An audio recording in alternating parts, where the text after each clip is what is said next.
한국에서 같이 사역하던 목사님 중에서 별명이 나비게이션이라는 분이 있었습니다. 이분의 성이 나시고 서울의 도로 사정을 잘 알고 계셨기 때문에 저희가 붙여줬던 별명이었습니다. 이분 차를 같이 타고 가다가 놀란 적이 여러 번 있었습니다. 이분은 좀처럼 내비게이션을 켜지 않았고요. 또 차가 막히는 것 같으면 동물적인 감각으로 우회로를 선택해서 그렇게 운전을 하셨습니다. 조금 돌아가는 길이지만 거기에는 영락없이 차가 많지 않았었고 그래서 생각보다 빨리 목적지에 다다를 수가 있었습니다. 이스라엘에서도 차가 막히면 종종 이분 생각이 나곤 합니다. 인생을 먼 길로 돌아가고 싶은 사람은 아무도 없을 것입니다. 이왕이면 남들보다 빨리 목적한 곳에 가고 싶은 것, 도착하고 싶은 게 우리의 심정입니다. 그러나 우리는 원하든 원치 않든 우회로로 우리의 인생이 접어들 때가 있습니다. 대학 입시에 떨어지든지 아니면 진급에서 누락되든지 아니면 원치 않는 병에 걸려서 모든 것을 손을 놓고 일을 내려놓아야만 하는 그런 상황에 우리가 빠질 때가 있죠. 그래서 남들보다 이제 뒤처지는 느낌을 받을 때가 있을 것입니다.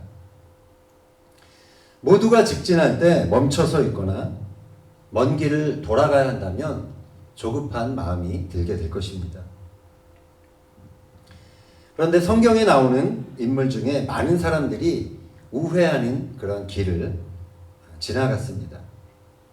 거기에는 하나님의 섭리가 있었고 그들은 우회하는 그 시간들을 통해서 하나님의 사람으로 준비되었음을 볼 수 있습니다.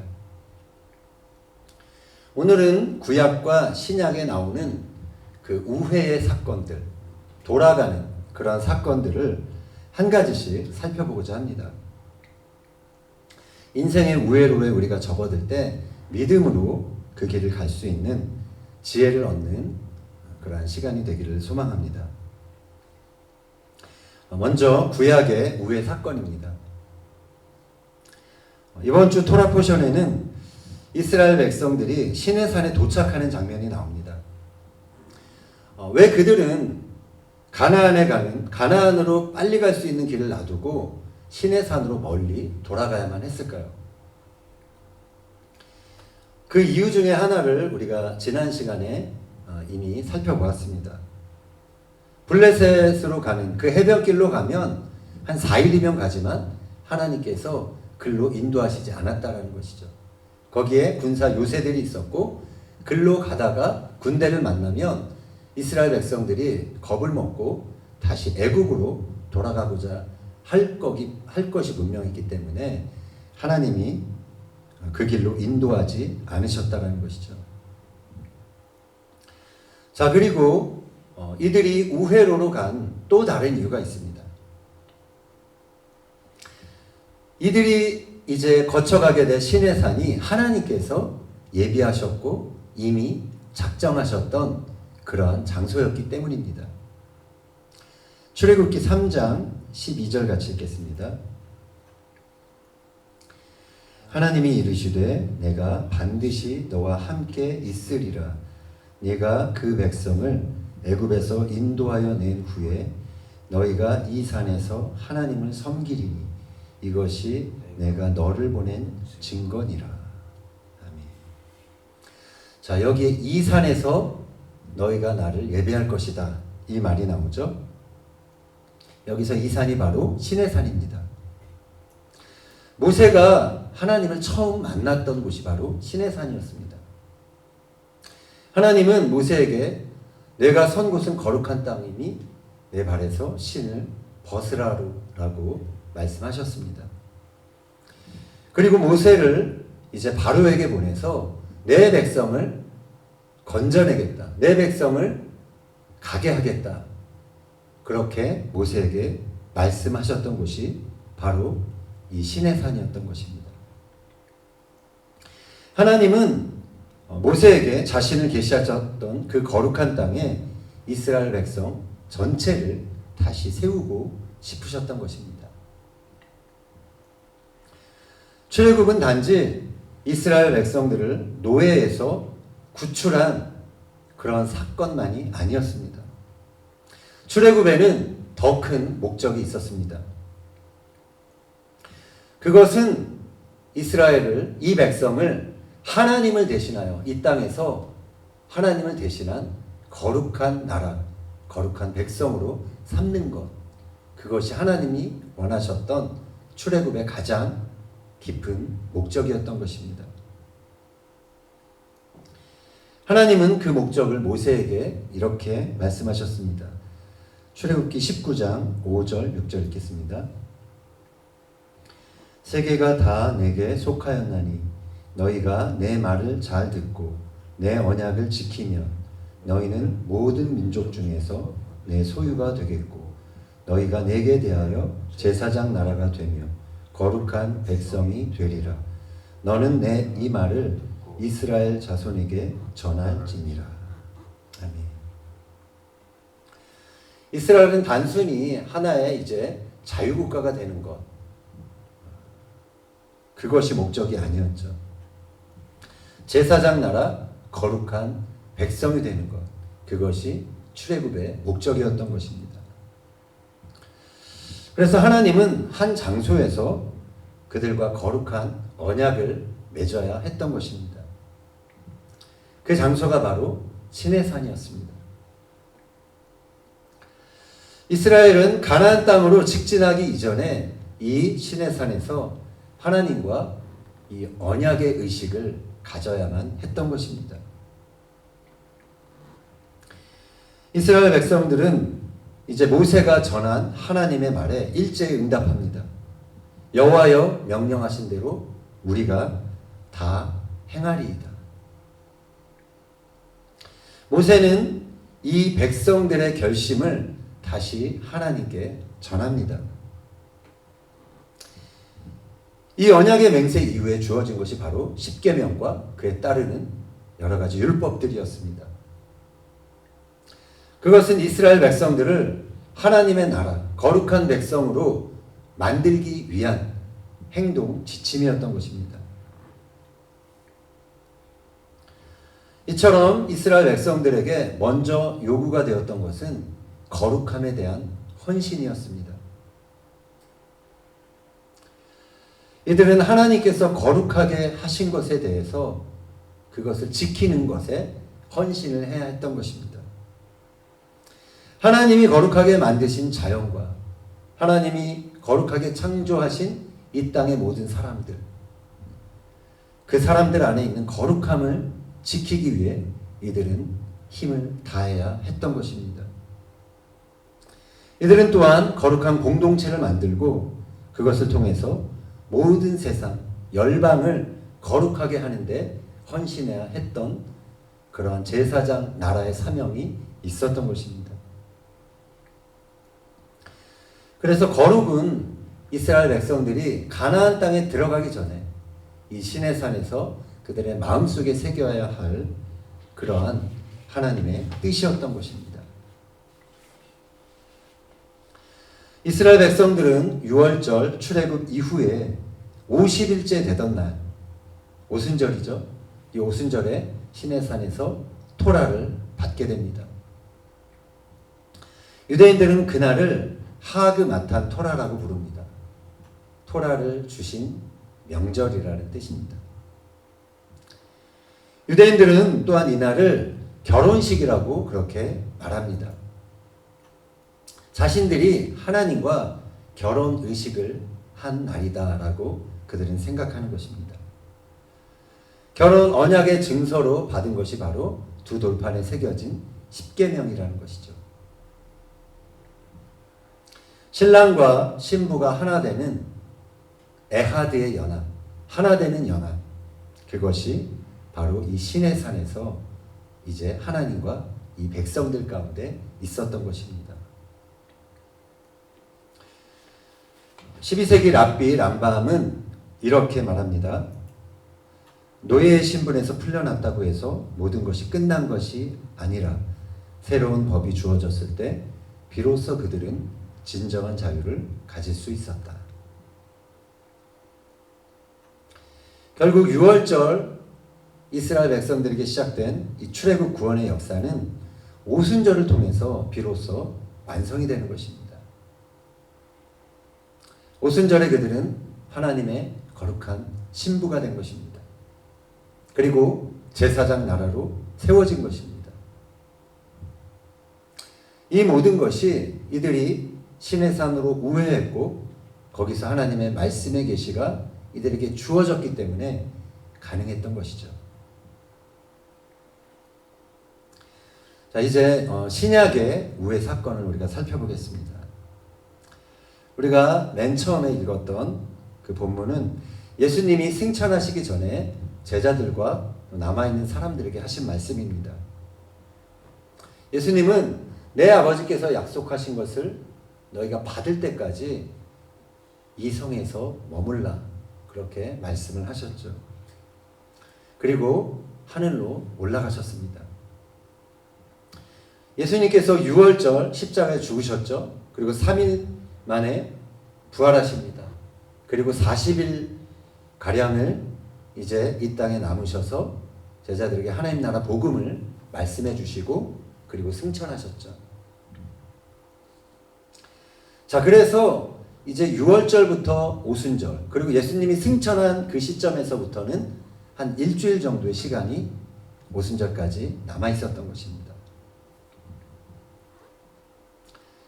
제자들은 예수님의 명령에 따라서 예루살렘 성 마가의 다락방에 모여 함께 기도했습니다.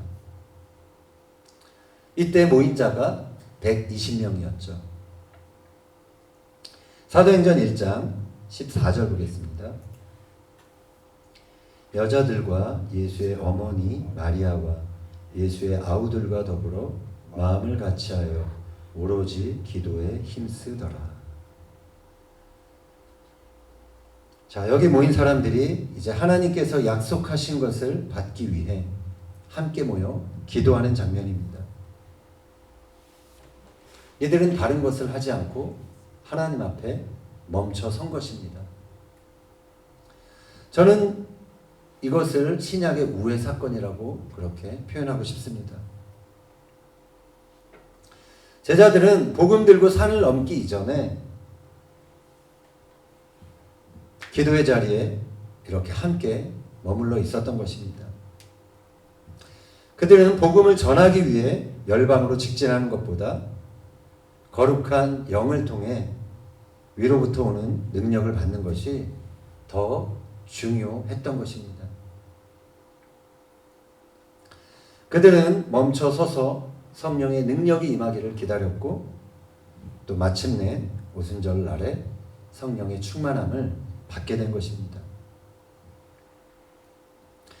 이스라엘 백성들이 구약의 오순절에 하나님의 말씀, 율법을 받고 하나님의 신부가 되었다면 이제 오순절 날에는, 이 신약의 오순절에는 성령을 받게 된 것이죠. 성령을 받고 주님의 신부로 세워진 날이 바로 신약의 오순절인 것입니다. 이처럼 6월절에 예수님의 십자가로 시작된 구원의 역사는 오순절 성령 세례를 통해서 완성된 것입니다. 성령이 임하자 제자들의 삶이 변화가 됩니다. 예수님을 3번 부인했던 베드로도 이날 이후 완전히 달라집니다. 이후에 제자들은 하나님 나라의 열매 맺는 일에 자신의 삶을 헌신하게 됩니다. 베드로는 신약 성도들을 향해서 이런 말을 남깁니다. 베드로전서 2장 9절 읽겠습니다. 너희는 택하신 족속이요 왕같은 제사장들이요 거룩한 나라요 그의 소유가 된 백성이니 이는 너희를 어두운 데서 불러내어 그의 기이한 빛에 들어가게 하신 이의 아름다운 덕을 선포하게 하려 하심이라. 아멘. 초대교회 성도들은 오순절을 통해서 주님의 거룩한 신부로 세워졌습니다. 왕 같은 제사장으로 이들은 하나님 앞에 세워진 것입니다.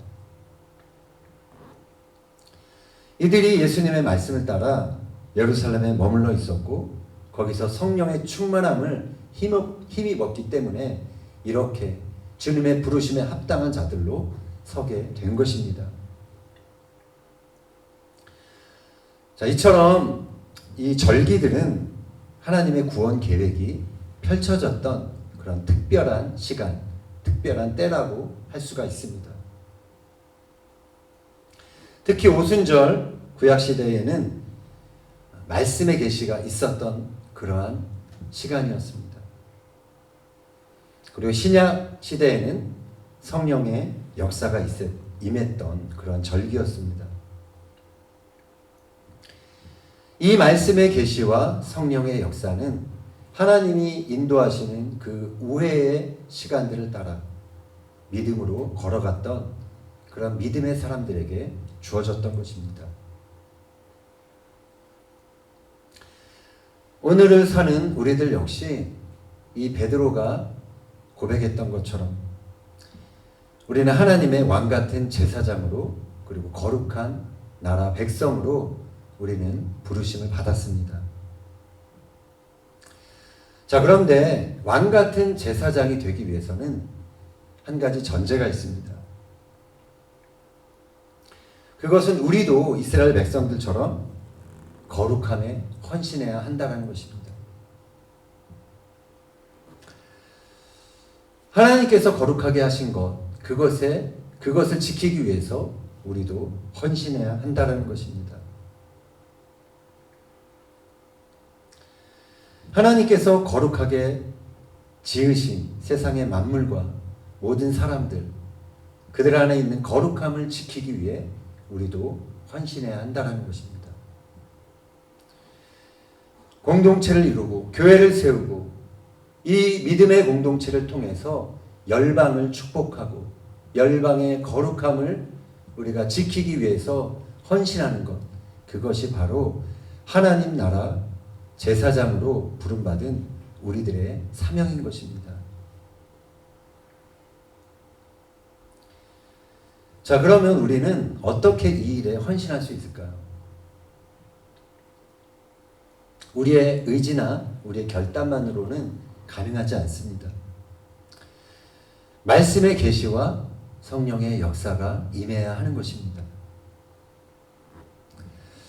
그래서 우리 역시 오순절 말씀의 계시를 받았던 그 구약 백성들처럼, 그리고 성령의 충만함을 받았던 초대교회 성도들처럼 우리의 삶을 멈춰서서 하나님을 기다리는 그러한 우회의 시간 속으로 우리는 들어가야 하는 것입니다.